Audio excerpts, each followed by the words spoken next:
இன்றைக்கு நாம் தியானிக்க இருக்கிற வசனம் யோவான் 1:12 வசனம். அவருடைய நாமத்தின் மேல் விசுவாசம் உள்ளவர்களாய் அவரை ஏற்றுக்கொண்டவர்கள் எத்தனை பேர்களோ அத்தனை பேர்களும் தேவனுடைய பிள்ளைகளாகும்படி அவர்களுக்கு அதிகாரம் கொடுத்தார். அவருடைய இங்கே யாரு சொல்லப்படுதுன்னா, ஆண்டவராகிய இயேசு கிறிஸ்துவின் நாமத்து மேலே யார் யாரெல்லாம் விசுவாசமாக இருக்கிறாங்களோ அவங்க அத்தனை பேரையும் தேவனுடைய பிள்ளைகளாகும்படியாக தேவன் அவர்களுக்கு அதிகாரம் கொடுக்கிறாராம். அதே போல் கிறிஸ்து இயேசுவை பற்றும் விசுவாசத்தினாலே தேவனுடைய புத்திரராக இருக்கிறார்கள் என்று கலாத்தியர் 3:26 பார்க்குறோம். தேவனுடைய ஆவியினாலே நடத்தப்படுகிறவர்களும் தேவனுடைய புத்திரராக இருக்கிறார்கள் என்று ரோமர் 8:14 பார்க்குறோம். 1 யோவான் 3:1 நாம் தேவனுடைய பிள்ளைகள் என்று அழைக்கப்படுவதனாலே பிதாவானவர் நமக்கு பாராட்டின அன்பு எவ்வளோ பெரிதாக இருக்குன்னு நாம் அவரை அறிந்திருக்கிறதுனால பார்க்குறோம். அவரை அறியாதவர்கள் உலகம் அவரை அறியாதபடினால நம்மையும் மற்றவர்களும் அறியாமல் இருக்கிறாங்க. ஏன்னா அவரை விசுவாசிக்கிறவங்க தான் அவருடைய பிள்ளைகளாக இருக்க முடியும் இல்லையா? அவரை விசுவாசியாதவர்கள் நம்மையும் கூட அறியவில்லைன்னு தான் வேதவசனம் சொல்லுகிறது. 2 கொரிந்தியர் 6:17-18 ஆனபடியினால், அதாவது விக்கிரகத்துக்கும் தேவனுக்கும் வித்தியாசம் இருக்குது இல்லையா? அந்நிய நுகத்தோடு பிணைக்கப்படாது இருங்கன்னே சொல்கிறாரு. அவர்கள் நடுவிலேருந்து நீங்கள் புறப்பட்டு பிரிந்து போங்க, அசுத்தமானதை தொடாதீங்கன்றார்.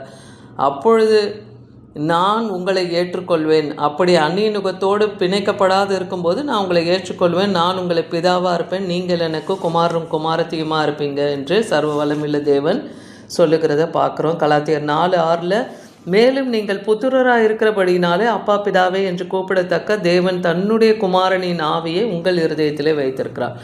அப்போ அந்த புத்திர சுவிகாரத்தின் ஆவியை பிதாவானவர் நமக்கு கொடுத்திருக்கார். அவரை நாம் அப்பா பிதாவே என்று அழைக்கிறோம். ஆண்டவராகிய இயேசு கிறிஸ்துவினுடைய ஆவி நம்முடைய இருதயங்களில் இருக்குது. அப்போ நம்ம அவருடைய பிள்ளைகளாக காணப்படுகிறோம். யோவான் 3:18 வசனத்தில் அவரை விசுவாசிக்கிறவன் ஆக்கினைக்குள்ளாக தீர்க்கப்படான். ஆண்டவரை ஆகிய இயேசு கிறிஸ்துவை விசுவாசிக்கும் போது நாம் ஆக்கினைக்கு தீர்க்கப்பட மாட்டோம், அதாவது தண்டனைக்கு உட்பட மாட்டோம். விசுவாசியாதவனோ தேவனுடைய ஒரே பேரான குமாரனுடைய நாமத்தில் விசுவாசம் உள்ளவனாய் இராதபடியினால் அவன் ஆக்கினைக்கு உட்படுவான். அப்போ பிதாவாகிய தேவனுடைய ஒரே பேரான குமாரனாகிய கிறிஸ்துவை விசுவாசிக்கலைன்னா அவன் ஆக்கினை தீர்ப்படைவான். அதே போல் உங்களை ஏற்றுக்கொள்ளுகிறவன் என்னையும் ஏற்றுக்கொள்ளுகிறான், என்னை ஏற்றுக்கொள்ளுகிறவன் என்னை அனுப்பின பிதாவையும் ஏற்றுக்கொள்கிறான்னு ஆண்டவராகிய இயேசு கிறிஸ்து மத்தேயு 10:40 சொல்லுகிறதையும் பார்க்குறோம். ஏன் இப்படி சொல்லப்படுதுன்னா, குமாரனையும் அவரை அனுப்புகிற பிதாவையும் விசுவாசிக்கணும். அவங்க தான் நித்திய ஜீவனையே அடைய முடியும் இல்லையா? அப்போ உங்களை ஏற்றுக்கொள்ளனா அவங்க என்னையும் என்னை அனுப்பின பிதாவையும் கூட அவங்க ஏற்றுக்கொள்ளலைன்னு சொல்கிறாரு. 1 யோவான் 5:12-13 வசனத்தில் குமாரனை உடையவன் நித்திய ஜீவன். ஆண்டவராக இயேசு கிறிஸ்துவை நீங்கள் உங்கள் சொந்த ரட்சகராக ஏற்றுக்கொண்டீங்கன்னா உங்களுக்கு நித்திய ஜீவன் உண்டு.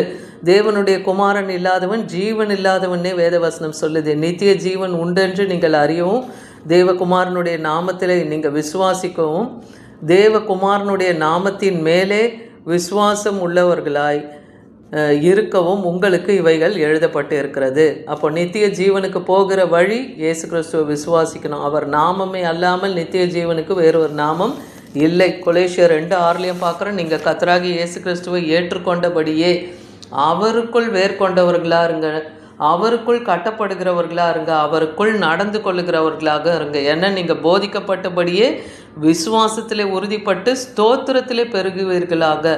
அப்போ இயேசு கிறிஸ்துவை நாம் விசுவாசிக்கிறோம்னா எப்போவுமே ஸ்தோத்திரம் செய்கிறவர்களாக இருக்கணும். தேவனுக்கு எப்பொழுதும் துதி செலுத்துகிறவர்களாக நாம் இருக்கணும். ஏசாயா 56:5 பார்க்குறோம். என் ஆலயத்திலும் என் மதில்களுக்குள்ளேயும் குமாரரும் குமாரத்துக்களும் உரிய இடத்தையும் கீர்த்தியை பார்க்கிலும் உத்தம இடத்தையும் அவங்களுக்கு கொடுப்பேன்னு சொல்கிறார். அந்த அழியாத நித்திய நாமத்தை அவர்களுக்கு அருளுவேன்னே கர்த்தர் சொல்கிறார்.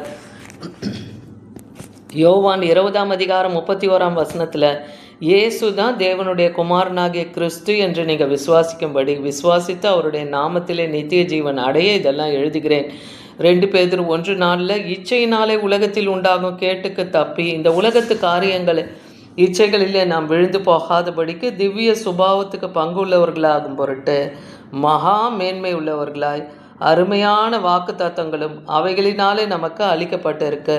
வாக்கு தத்தங்கள் 1000 தேவன் நமக்கு கொடுத்திருக்கிறார். அந்த மேன்மையை நாம் அறிந்து அதை விசுவாசித்து அதன்படி நடக்கிறவர்களாய் திவ்ய சுபாவம் உள்ளவர்களாய் நாம் காணப்படணும் தான் இங்கே கர்த்தர் விரும்புகிறத பார்க்குறோம். அதே போல் அவர் நாமத்தின் மேல் புறஜாதிகள் கூட நம்பிக்கை வைத்தார்கள்னே மத்தேயு 12:21 பார்க்குறோம். 1 யோவான் 3:23 குமாரனாகிய இயேசு கிறிஸ்துவின் நாமத்தின் மேலே விசுவாசமாக இருந்து அவர் கட்டளையின்படி ஒருவரில் ஒருவர் அன்பாக இருக்க வேண்டும் என்பதே அவருடைய கற்பனையாக இருக்கிறது.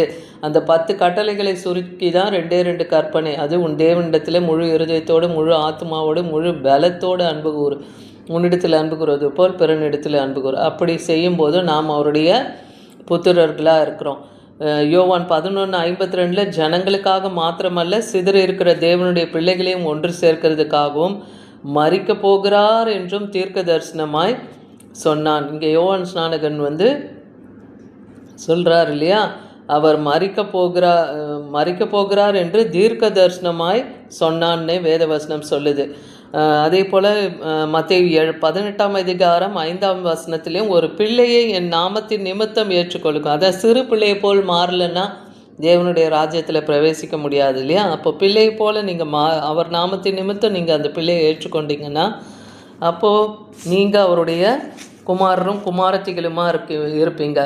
அதே போல் யோவான் 1:7 தன்னை எல்லாரும் விசுவாசிக்கும்படி அந்த ஒளியை குறித்து சாட்சி கொடுக்க தான் யோவான் ஸ்நானகனை இந்த உலகத்தில் கொடுத்தார். யோவான் ஸ்நானகனை போல ஒரு பெரிய தீர்க்கதரிசி இந்த உலகத்தில் இல்லைன்னே வேத வசனம் சொல்லுகிறதையும் பார்க்குறோம். யோவான் ஸ்நானகன் தான் ஆண்டவராகிய இயேசு கிறிஸ்து ஊழியத்துக்கு வருவதற்கு முன்பாகவே அவர் வழியை ஆயத்தம் பண்ணினார்னும் பார்க்குறோம். அதனால் இன்றைக்கி அவர் நாமத்தை நாம் விசுவாசிக்கும் போது தேவனுடைய பிள்ளைகளாக இருக்கிறோம். அந்த புத்திர சுவிகாரத்தின் ஆவியினாலே நாம் அவரை அப்பா பிதாவே என்று அழைக்கிறோம்.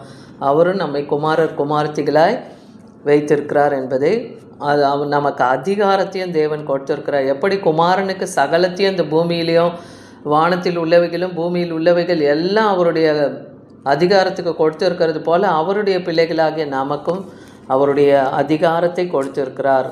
ஆமீன்.